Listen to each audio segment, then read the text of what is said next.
Hello guys, it's Jomunax here. Sa video na ito, mag-honest review tayo. Speedman, legit nga ba? O isa namang manglolokong earning app gaya sa ibang apps? Panuorin nyo ito para maging aware kayo sa lahat ng nag-imbita sa inyo, tulad ng sakin.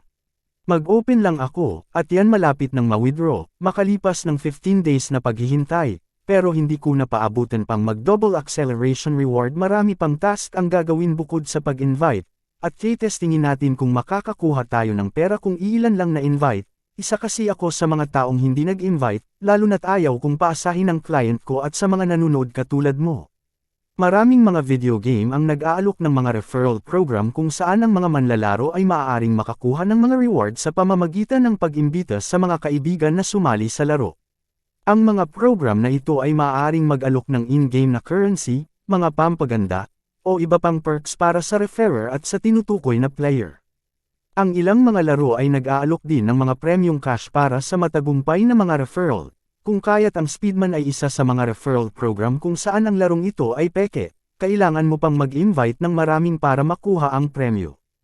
Kabilang ang Speedman ang panunood ng mga ads para lumaki ang points mo sa laro katulad ng diamonds at green money. Kasali ang watch ads para makapaglaro na ng tuloy-tuloy ma-revive ang manlalaro.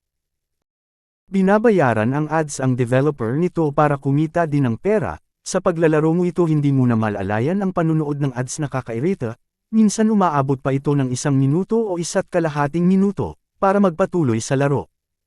Isa pa dito, ang piggy banks, lahat ng coins mo ay mapapabilang sa piggy banks, pagkatapos mo maglaro ng kada isang level. Makalipas ng 4 na minuto ito ang resulta. Makikita nyo wala man lang pumasok sa withdrawal history ko, walang mga pendings at withdrawal process.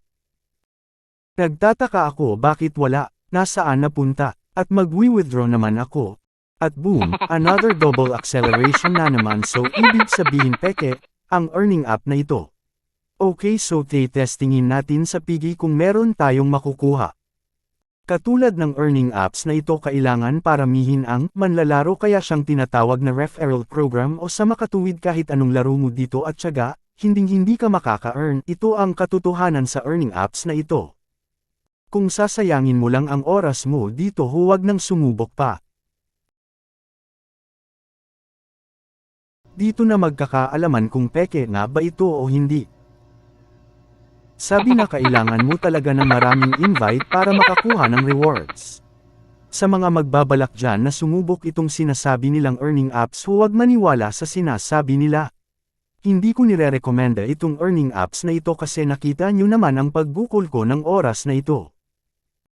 Kung gusto mo ng ganitong honest review huwag kalimutang mag-subscribe at may like and comment.